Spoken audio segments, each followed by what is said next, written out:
네, 오늘 시그널픽에서는 전한길 한국사 강사 모시고 자세한 얘기 나누겠습니다. 어서 오세요. 네, 안녕하십니까. 전한길입니다. 예, 지난번에 뵙고 못 볼 줄 알았는데 네. 또 나와주셔서 감사합니다.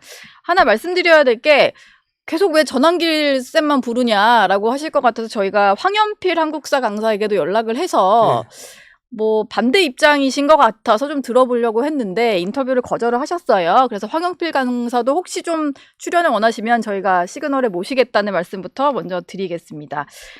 지난 주말에 서울 여의도에서 열린 대규모 집회에 참석을 하셨는데 정말로 많은 사람들이 모였더라고요. 근데 마지막 집회라고 예고를 하셨었잖아요. 이제 진짜 집회는 안 나가시는 건가요?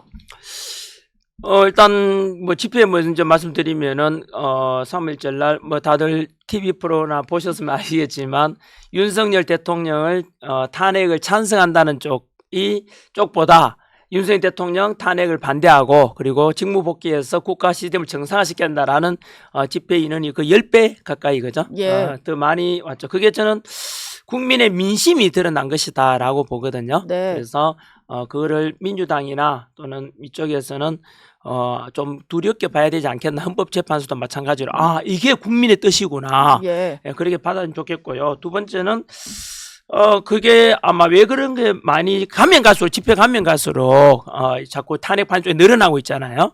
그게 아마 헌법재판소라든가 그다음 선관위라든가 이에 대해서 이제 공정과 상식이 무너지는 것에 대한 국민의 어떤 분노 이게 드러난 거라 생각하고 네. 또 하나는 가면 갈수록 왜 또 늘어날까 하면은 또 알고 보니까 계몽령이 되고 국가가 잘못하면 무너지고 예. 제2의 홍콩이 될 수도 있겠다. 이런 자유민주주의를 수호하고자 하는 이런 국민들의 열망이 많이 드러났다. 저는 이렇게 생각하고요. 제 개인적으로는 3일절까지 집회 원래 가기로 돼 있어서 세이브 코리아 집회 자체가 그랬고 네. 저희 그 집회 약속을 3일절까지 하기로 했기 때문에 집회는 이제 아내분과의 약속. 네, 예. 맞습니다. 네. 그래서 집회는 이제 못 가고요. 대신 오늘처럼 이제 아직까지 대통령 우리가 원했던 게 대통령 직무 복귀시키는 목표였지 않습니까? 그래서 1차 목표였는데 그거 아직 안 늦었잖아요. 네. 그래서 그때까지는 일단 목소리 내야 되니까 제가 국민들한테 계속 알려야 되잖아요. 2030 세대들은 이번 기회에 공정과 상식 바로 잡히기를 원하는데 이거 무너지면 안 되잖아요. 그들을 위해서 제가 대신 목소리를 계속 내줘야 되기 때문에 오늘 방송도 나오게 된 것이죠. 앞으로 뭐 강연이나 이런 것들 그리고 네. 방송 같은 것들은 좀 한다는. 토크쇼 이런 것도 하고요. 예. 알겠습니다. 여권 내에서 쌍권 위에 쌍전이다라는 얘기가 있는데 이게 권영세, 권성동 두 당대표, 원내대표고요. 네. 정광훈 목사 그리고 전한길 쌤에서 쌍전이다. 근데 이게 쌍권이 당을 운영하지 못하고 광장에 나와 있는 쌍전에 좀 이렇게 끌려다닌다라는 식의 약간 비판적인 목소리인데요. 이 말은 좀 어떻게 들으셨나요? 저는 좀 칭찬 듣는 거는요. 예. 좀 저를 너무 과대평가한 것 같고. 이건 너무 감히 과대평가. 권영세 의원이나 또 권성동 원내대표. 원내대표님들은 오랫동안 국가에 위해서 일해 오신 분이잖아요. 네. 또 정광훈 목사님 같은 경우도 7년 동안 광화문의 보수파 지키기 위해 해오신 분이고 그분들은 다들 이제 많이 국가를 위해서 희생할 헌신하신 분들 저는 네. 먹고 살기 바빠가지고 예. 그냥 강의하다가 이거 국가 잘못하면 무너지겠다. 그래 저도 고발 막 당하고 이러니까 이러다가 2030 세대들이 큰일 나겠다 싶어가 네. 저는 이제 나온 아마추어죠. 아마추어. 예. 네. 뭐 쌍권위에 쌍전 있다 할 정도 아니다. 네. 오늘 보니까 헌법재판소 앞에서는 대통령 탄핵 심판 결론 나올 때까지 뭐 국민 변호인단의 필리버스터가 네. 있다고 하고요. 네. 그리고 전국에 6천여 명 정도 회원을 둔 전국 교수 모임에서도 시국 선언을 해서 이제 대통령을 좀 옹호하는 비상계엄 선포가 어쩔 수밖에 없었다. 뭐 이런 얘기를 6,300명. 6,300명이요. 교수님들도 이제는 이제 시국선언하고 예. 2030 세대 문제 나왔지 않습니까? 네. 그래서 이제 화답을 한 거죠. 교수님들이 이제 나오신 거고. 그렇죠. 그 교수님들마저도 다들 지식인들 아닙니까? 네. 그분들마저도 비상계엄은 처음에는 놀랐지만 알고 보니까 비상계엄 선포할 수밖에 없었겠구나. 네. 나라가 좀 무너지겠구나. 예. 공감하는 것이죠. 근데 네. 국민들이 다 지켜봤고요, 비상계엄을. 그리고 여러 가지 수사기관에서 나오는 공소장 내용이라든지 네. 그리고 실제 거기 가담했던 사람들 중에 일부의 어떤 주장을 들어보면 비상계엄은 실제로 실행 목적이 좀 있었다라는 말들도 있잖아요. 이게 좀 엇갈리는 상황인데 그럼에도 불구하고 한길쌤은 여전히 대통령의 말이 맞을 거다. 비상계엄은 뭔가를 알려주기 위한 목적이었을 이런 말이 거다. 있죠. 거짓은 진실을 이길 수 없지 않습니까? 처음에는 윤석열 대통령 비상계엄 당시에는 지지율이 10%대였거든요. 예. 그리고 대다수 90% 가까이가 비상계엄 잘못됐다 했잖아요. 예. 근데 시간이 지나면서 윤석열 대통령 지지율 50%까지 올라가고 민주당 지지율은 자꾸 내려가잖아요. 왜 그럴까요? 이거는 진실이 거짓을 이기는 거예요. 진실이 거짓을 그렇죠. 이긴다. 거짓이 진실을 이길 수는 없지 않습니까? 예. 시간이 지나면서 민주당이 이렇게 29번의 탄핵에서 대통령이 비상계엄 선포할 수밖에 없었겠구나. 반국가 세력들이 점점 늘어나는 게 어쩔 수 없었겠구나. 네. 이래서 저는 그것을 국민들이 알아가기 때문에 그래서 이제는 비상계엄은 헌법 77조에 보장된 대통령의 고유 권한입니다. 예. 그거는 불법이 아니에요. 비상계엄은. 국가가 비상사태가 된 상태에서는 할 수 있는 것이죠. 그래서 지금 이제 내란죄에 대한 수사도 있고 헌법재판소에서도 이미 이제 심리가 진행되면서 그 내란죄도 어처구니가 없는, 왜냐하면은 내란이라 했는데 알고 보니까 한동훈 사살조 때문에 마찬가지 김어준한테 속아가지고 국회의원들이 탄핵 가기를 많이 찬성해버렸고 예. 두 번째 체포 과정에도 공수처에서 이번에 또 공수처가 지금 검찰로부터 압수수색 영장 받았지 않습니까? 예. 압수받고 그래서 영장 받았죠. 그 말은 공수처에도 지금 대통령을 그냥 내란으로 덮어 씌우려고 했었고 그 다음에 또 국회의원 야당에서도 마찬가지로 윤석열 대통령 내란 덮어 씌우려니까 내란 될 만한 게 없어. 예. 뭔가 거짓말 해야 되잖아. 그게 드러났죠. 그게 바로 김병주 의원하고 박선원 의원이 네. 그 특전사령관 곽종건 사령관 불러서 리허설을 시키고 야 대통령이 대통령이 국회의원 끌어내라고 해라 했다. 조작이 드러났잖아요. 예. 뿐만 아니고 그 누구죠? 홍장원인가? 국정원 차장 있잖아요. 예. 그다음 메모도 또 가짜로 드러났잖아요. 이보세요. 시간이 지나면 지날수록 내란이라 덮어 씌웠는데 알고 보니까 진실이 자꾸 드러나는 거죠. 그럼 국민들은 이제 알게 된 것이죠. 예. 근데 제가 봤을 때도 주말 집회는 네. 탄핵 찬성보다 반대 집회에 나온 인원이 많았고 경찰 추산도 마찬가지로 네. 더 많았는데 지금 여론조사를 하나 좀 보여드릴 부분이 있어요. 한길쌤께서는 이제 대통령의 지지율이 네. 뭐 50% 60% 되면 탄핵 기각된다 이런 말도 하셨는데 물론 지금 대통령 여론조사는 아닙니다만 만약에 조기 대선이 치러진다면 차기 대선에서는 어떤 세력을 선호하느냐라고 했을 때 야권에 의한 정권 교체 의견이 여당에 의한 정권 연장보다 비슷하다가 지금 좀 많이 벌어진 결과가 어제 나왔거든요. 광장의 민심과 실제 여론조사에서 드러난 민심이 좀 괴리가 있고 중도층이나 좀 중간지대에 있는 분들 입장에서는 너무 이제 극단으로 가는 양쪽은 다 싫다 해서 좀 정권 연장보다는 교체를 바라는 여론이 좀 높아지는 상황이에요. 이건 어떻게 보시나요? 저는 정치 시그널이죠. 이 프로가. 예. 전환기로 나온 이유도 마찬가지죠. 저는 진심으로 제 양심에 손을 얹고 국민 여러분께 저는 언제나 정직으로 말씀하겠습니다. 제 네. 모든 걸 걸고 이야기하거든요. 네. 뭐냐 하면은 광장에 나온 사람들이 왜 그렇게 많으냐 하면은 기존에 우리 레거시 미디어를 하지 않습니까? 기존에 이름 있는 방송사에 나오는 방송들이 계속해서 어느 편령 이미 민노총에 관련되는 그 민주 언론 노조라는 게 있어요. 예. 어느 방송 이제 말씀드리면 대충 알겠지만 안 해도 네. 그만 이미 다 장악했기 때문에 방송에서는 계속 이재명 민주당이 옳다 이래 계속해서 거짓 보도를 가짜 보도, 선정적 보도 또는 왜곡 보도를 하고 있죠. 한쪽 반면에 방향으로만. 그렇죠. 그런데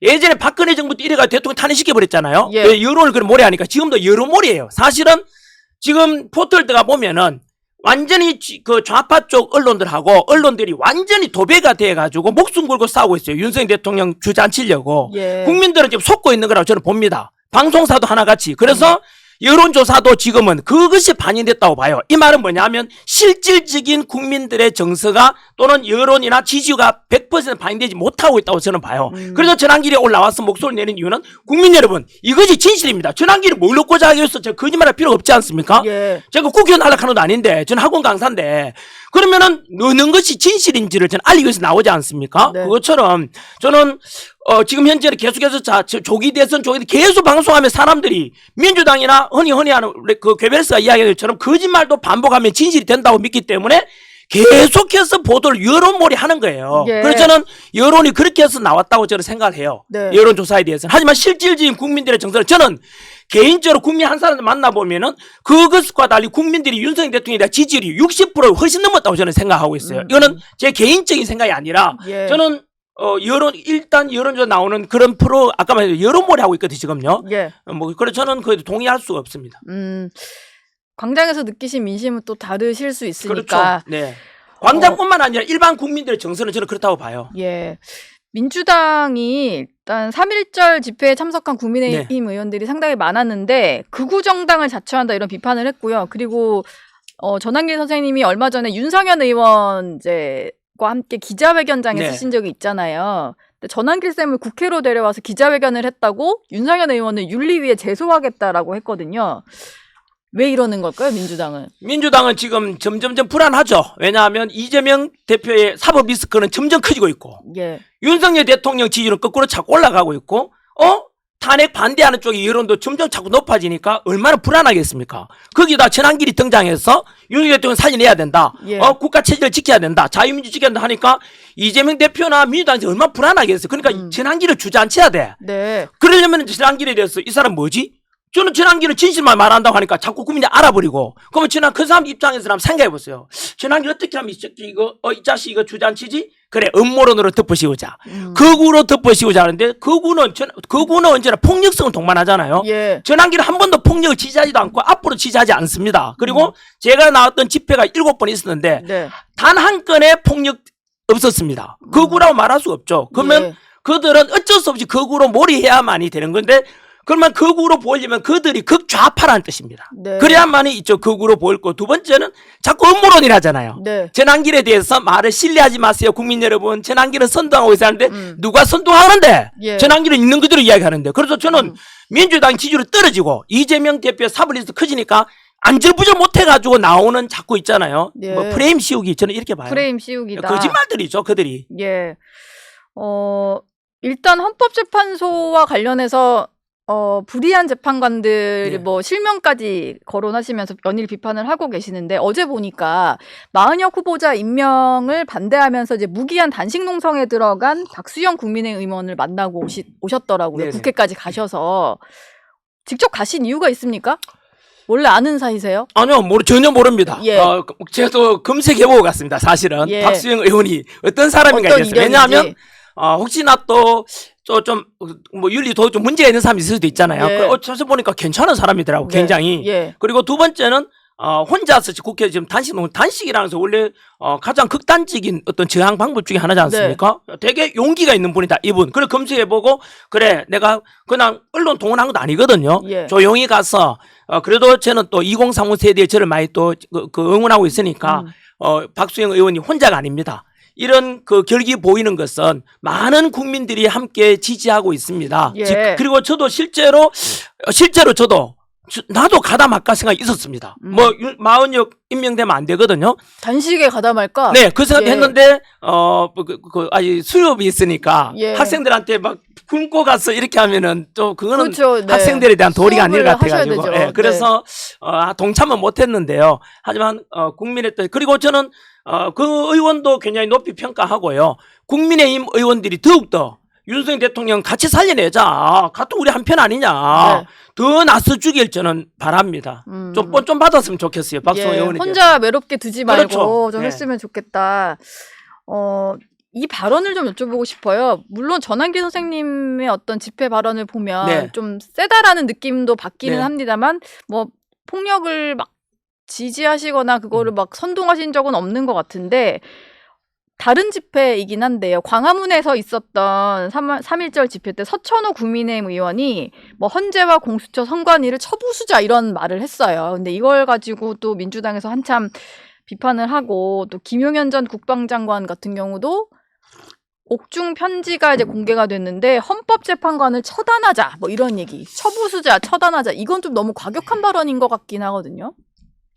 먼저 전한길에 대해서 많은 어떤 사람들은 되게 과격하다는 표현이 민주당에서 하는데요. 예. 저는 과격하다기보다는 팩폭 한자 영어로 말하면 팩트 있는 그대로를 말해주는 거죠. 예. 돌리지 않고 저는 변호사도 아니지 않습니까? 네. 저는 강사로서 학생들 보기에 부끄럽지 않을 정도로 있는 그대로 언제나 살아왔거든요. 정직을. 그래서 있는 그대로 표현하는데 불구하고 그들이 저지른 잘못이 너무 크니까 예. 그렇게 과격해 보이는 거죠. 그만큼 그들이 과격할 만큼 민주당이 그동안 거짓말도 많이 하고 많은 나쁜 짓을 했다. 이재명도 마찬가지로 예. 그렇게 봐주시기 바라고 금방 말씀하신 대로 국민의힘 의원들하고 김용현 전 국방부 장관이 네. 좀 과격한 표현했다고 생각하는데 저는 그분들의 그런 표현 자체가 왜 그랬을까 생각해 보면은 그분들의 이익을 얻기 위한 게 아니고 국민들이 그동안 체포나 윤석열 대통령에 대해서 수사나 또는 헌법재판관의 불법적인 재판 진행을 보면서 국민들이 느끼는 분노, 예. 국민들이 느끼는 분노 그리고 공정과 상식이 무너지는 것에 대한 이런 자괴감에 대해서 그분들이 대변해 준 거다 저는 생각하고요. 다만 저는 그런 과격한 표현을 잘 안 씁니다. 사실은요. 하지만 그분들의 심정은 이해가 돼요. 네. 그런데 그렇다면은 그만 그들만 그렇게 표현하는가? 근데 당장 지난 3월절 날 예를 들면 이재명 대표의 발언도 거기에 비교해 보면은 예. 이재명 대표는 뭐라 했냐면은 그날 그 국민의힘 의원에 대해서 비판하기를 네. 국민의힘 의원들은 수구도 지나치고 반동분자다 이러더라고요. 반동분자다. 예, 반동분자라는 표현은 차마 쓰면 안 되는 북한 공산당이 쓰는 그 옛날에 우리 들었던 단어인데 예. 저는 그런 거에 대해서 국민들이 어떻게 생각하는지 음. 반동분자로 표현했고 그 다음에 또 뭐라 했냐면은 제가 광주 집회 갈 때 광주 예. 시민들이 진짜 많이 왔거든요. 그때 민주당이 동원했는 그 찬성 집회보다 반대쪽이 3배가 더 많았거든요. 네. 그때도 그 이재명 대표가 차마 이 사람이 야당 대표 만나 할 정도의 표현 악마로 표현했어요. 악마. 예. 네. 저는 아무리 상대방을 있잖아요. 마음에 안 들고 기분 나쁘고 보기 싫더라도 상대방은 악마라는 표현은 서기 씨는 절대 말하지를 않아요. 예. 그 표현은 어떻게 저런 표현 쓸 수 있지 했고요. 그 다음에 또 민주당 그 교육연수원장 박구용 예.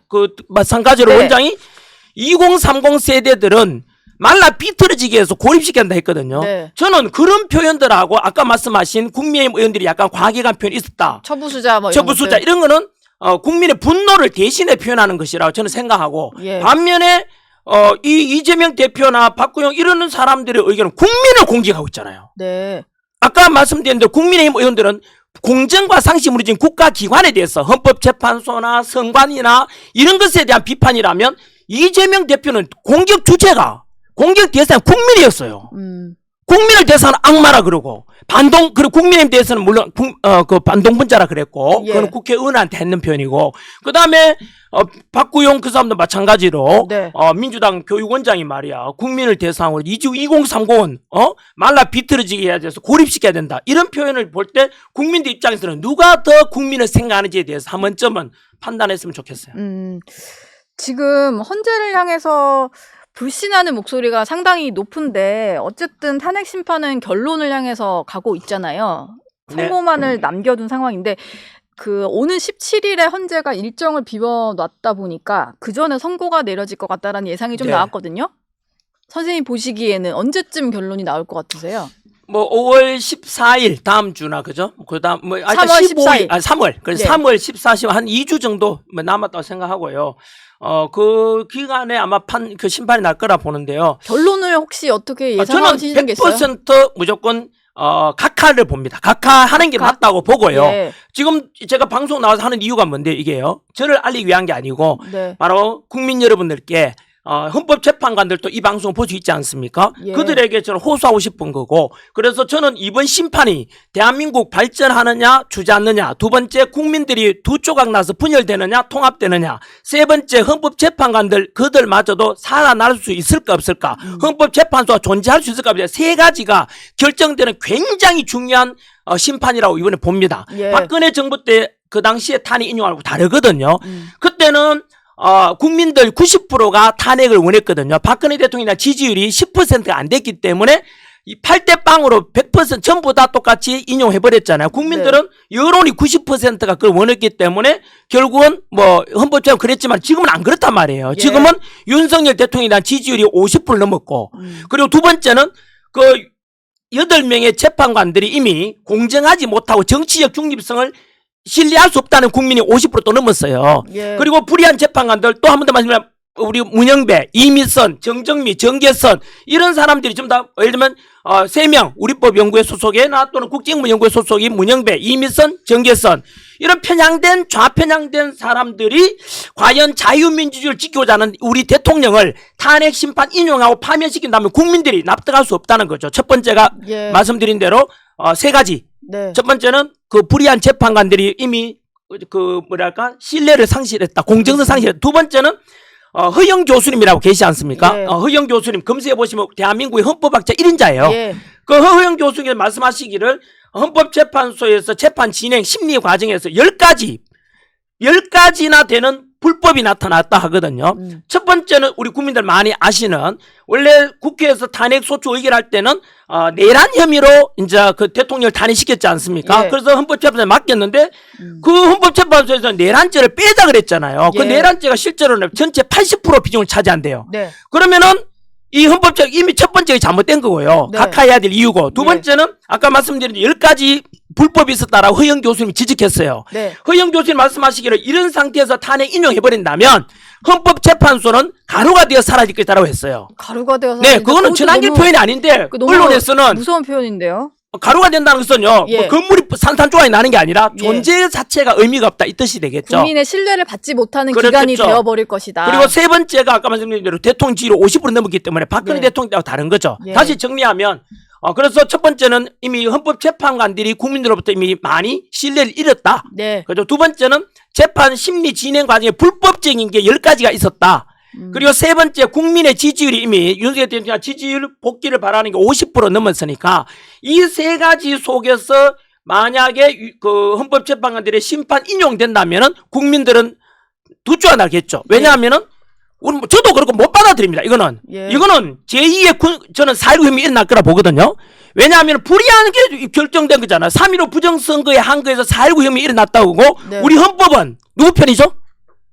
우리 헌법 누구 편이죠? 4.19 혁명 일으킨 것이 헌법 전문에 나와 있어요. 예. 헌법 전문에 우리 대한민국은 그 불의한 건 4.19 혁명 정신을 계승한다 되는 게 헌법 기본 정신이거든요. 네. 지금 불의한 헌법재판관들의 이러한 심판에 대해서 불법적인 10가지 있는 상태에서 만 인용한다면 이것은 불의한 것이고 거기에 저항하는 것이 저는 헌법 정신에 맞다고 생각해요. 예. 따라서 저도 역시 마찬가지 한 몸 던져가면서 헌법 정신을 지킬 겁니다. 네. 저항할 거고요. 예. 그리고 문재인 전 대통령의 표현에 의하면은 문재인도 그런 표현을 했어요. 박근혜 대통령 탄핵이 당시에 기각되면 제2의 국민혁명이 일어난다 그랬거든요. 그 표현을 그대로 빌리자면 저는 허영 교수 표현을 빌리자면 헌법재판소 가루가 되어 사라질 것이고 예. 문재인 대통령의 표현을 빌리자면은 제2의 국민혁명이 일어날 것이고 전환길 표현을 빌린다면 올해가 을사년이니까 그 을사 제2의 이놈들은 을사 오직이 되어서 역사에 기록될 것입니다. 그래서 예. 저는 그래서 이렇게 그럼 이거 어떻게 막을 것인가? 그럼 헌법재판관도 살고 국민들도 통합시키고 분열 안 시키고 제2혁명 일으키지 않으려면 방법이 있나요? 있죠.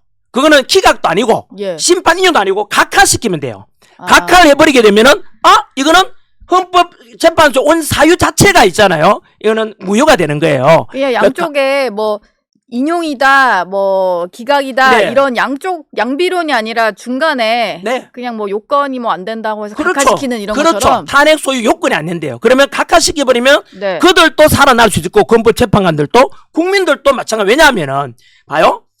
그러면 각하시키면 그만 탄핵 찬성 쪽에서는 가만히 있을까? 가만히 있을 수밖에 없죠. 이유는 뭐냐면 민주당에서 극좌파의 당들 문영배나 이미선, 정계선 이런 사람들을 지금 처막아 놨잖아요. 예. 너무나 좌파적인 헌법재판관들이 포함되어 있음에 불구하고 각하를 내렸다는 것은 할 말이 없죠.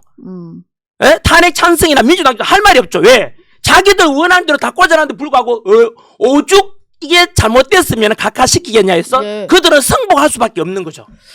다른 사유를 찾아서 또 탄핵을 하려고 할 것 같은데 그런 생각. 이제는 국민이 용서 못하죠. 예. 왜냐하면 이제는 29번의 탄핵에다 지금 최상목마저도 40여 임명하면 또 탄핵식이 나잖아요. 예. 탄핵해보라고.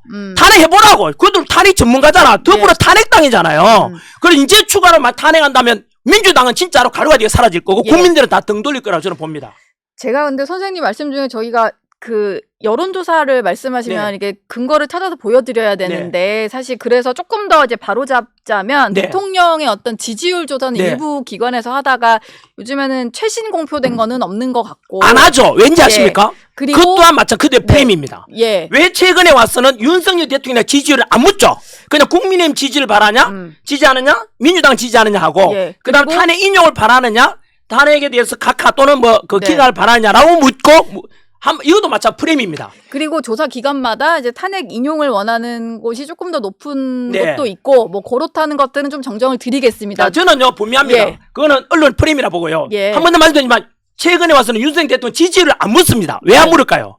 국정 운영을 하고 있지 않아서 국정 운영 아니죠. 지지율 조사가 좀 지지율이 힘들다라고 60% 넘을까 하더라고요. 두려웠기 때문에 저는 안 묻는다고 생각해요. 예. 이미 60% 넘었다 그랬지 않습니까? 네. 저는요. 그래서 이 또한 마찬가지 국민들은 절대 속 안 넘어가면 안 된다는 말씀을 꼭 드리고 싶어요. 이런 거에 대해서. 알겠습니다. 선생님이 지금 헌법재판소 얘기하시다가 네. 많이 또 이렇게 많이 올라오셨는데 그럼요. 이런 거는 제가 뭐 불의를 보면 저는 참지 못합니다. 이런 거에 대해서는. 선관위 얘기하면은 이게 네. 더 심각해질 것 같지만 이 얘기 안 여쭤볼 수가 없습니다. 지금 선관위 같은 경우는 채용 비리가 87878건에 달한다는 감사원의 감사 결과가 나왔는데 헌법재판소에서는 감사원의 선관위 감사는 위헌이다라는 결론을 내렸어요.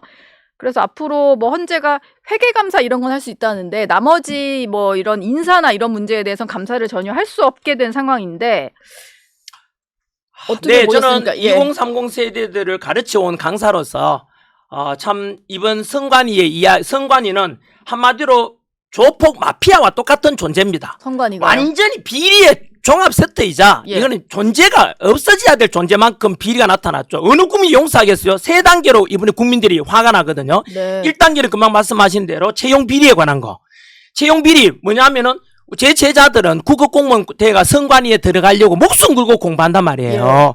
그런데 선관위의 고위 관리 자제들은 경력직으로 채용해 줬지 않습니까? 8급으로 막 들어가던데. 그렇죠. 면접에 예. 보면은 부당하게 되겠잖아요. 그러면은 거기에서 그걸 지켜보고 있는 힘없고 부모 찬스 없는 많은 2030들이 가지게 될 자괴감이나 이런 너무나 크겠죠. 당연히. 우리는 엄마 아빠 잘못 만나가지고 선관위에 못 들어가네. 그 네. 면접관에 보게 되면 뭐 우리 딸이 이뻐서 합격시켰다 이런 것도 있어요. 어느 부모가 그럼 이쁘면 다 선관위 갈 수 있겠네요. 말이 안 되는 채용 비리에 관한 것에 때문에 국민들이 예. 저는요 분노하지 않는 게 이거는 개돼지죠. 아니 어떻게 거기다가 뭐라 했냐면 선관위에서 답변하기를 원래 선관위는 가족 회사이고 따라서 친인척 채용은 늘 관행이었다고 이렇게 이야기했어요. 아니 아닙니다. 이 미친놈들 아니야. 아니 그 자기 회사 그 국민들이 내는 세금을 운영되는 공무원들이에요. 예. 어떻게 그런 말 할 수 있냐고. 그러니까 이놈들이 부정비리 저지른 이유가 뭔가 하면 부정비리 저질러도 안 들키려면 가족들 안에 이렇게 둘러면 자기들만의 집단이 되니까 예. 내부로 안 나가잖아요. 그래서 더욱더 그런다고 생각하고 어쨌든 이게 첫 번째 국민들이 공분을 사게 된 거고요. 두 번째는 금방 말씀하신 대로 이런 비리 덩어리 선관위 돼서 감사원이 감사를 했는데 거기서 권한쟁의 심판 내리는 헌법재판소에 말하기를 야 감사원도 잘못했어. 선관위가 부정 저지르든 말든 독립기관이니까 너는 감사하면 안 되라고 헌법재판소가 선관위를 감쌌잖아요. 예. 아니 이 헌재도 막 미친 집단이지. 그러면은 아니 국민들이 내는 세금으로 국가기관인데 예. 그러면 감사원은 맞아도 감사 안 받으면 그 비리 집단 누가 감사해? 누가 저거 해요? 바로 잡아요? 자체 감사를 하라는. 자체 감사가 됐으면 지금까지 이런 878건 이런 천문학적 수가 나와요? 네. 이런 거는 그럼 국민들이 또 알아야 될 게 왜 그러면 헌법재판소는 선관위의 부정에 대해서도 감사원이 감사하지 말아 했냐? 예. 그것을 우리 또 알아야 돼요. 또 개몽령입니다. 이것도. 예. 바로 헌법재판소의 지금 8명 중에서 6명이 선관위원장 출신입니다. 한 번 더 말씀드릴까요? 지역 선관위 포함해서 한 번 더 말씀드리면 헌법재판관 중에서 6명이 현재 선관위원장 출신이에요. 똑같다 이 말이에요. 사법부도 판사, 선관위도 판사, 헌법재판소도 판사들로 구성되어 있으니까 그런 거예요. 다음에 저는 개헌해서 반드시 헌법재판소 그렇고 선관위도 이걸 그냥 넘어가면 안 되죠. 예. 아니 대한민국 민주공화국 국민의 주인인데 어떻게 저거들끼리 다 해먹냐고. 말이 돼요? 예. 선생님 너무 흥분을 많이 하셔서 제가 흥분하는 것은 2035 세대들이 느낄 분노함 생각해 보세요. 예. 당장에 선관위 가서 불질러 부리고 싶지 당연히. 예? 이 발언은 좀 위험하신 것 같아서. 심정이 그렇다 이거예요. 예. 실제로 제가 이러면 또 음모론, 또 뭐 선동 이럴 건데 아니 불의를 보고 네, 심정이 불의를 보고 그렇다라는 분노하지 거예요. 않는 게 개돼지 아니야. 우리 예. 국민들 개돼지가 아니라고요. 분노는 분노고 이거를 뭐 실제로 말씀하셨다기보다는 그만큼 화가 많이 나셨다 이런 말씀을 그러면 주셨고요. 그렇다면 이재명 그러면 국민들 악마를 했으니까 그 악마를 그것도 그럼 실제로 악마로 생각해 다 믿어요 그만? 안 예. 그렇듯이 네. 그럼 또 뭐 꽃게 뭐저 밥이 됐다면서 예. 될 수 있다면서 옥합 될 뻔했다. 될 뻔했다 했잖아요. 예. 그래도 아까 방금 말씀드린 대로 민주당 교육원장이 되는 사람은 2030을 말라 비틀어지게 한다 그랬지 않습니까? 그게 그만 전부 다 그런 걸 왜 언론에서 말 안 하냐고. 전환길이 한말 하면은 뭐 음모론이다. 그게 언론들이 지금 이미 좌편향된 언론들이 예. 노조가 다 장악해서 그렇잖아요. 선생님 약간 물 한 잔 드시고 마무리 질문 하나만 드리고 네. 맞춰야 될 시간이 됐습니다. 한동훈 전 국민의힘 대표가 정치권에 복귀를 하면서 이런 얘기를 했는데요. 선관위의 채용 비리에 대해서는 상당히 비판을 했어요. 그리고 선거 관리 못하는 부분에 네. 대해서도 엄청난 비판을 했던 사람인데 부정선거 음모론은 원래 네. 김어준과 민주당의 것이다라고 하면 좀 선을 긋는 모습을 보였거든요. 채용 비리와 이걸 연결짓지 말자는 게 여권 일각의 좀 얘기예요. 그거는 한동훈을 비롯해서 누구든 간에 예. 전환길이가 선관위를 비판했을 때 민주당이 저를 고발했잖아요. 그래서 제가 집회에 나오게 된 것인데 왜 선관위를 비판했는데 민주당이 발작하지? 그러면 그리고 제가 선관위에서 했는 게 뭔데요?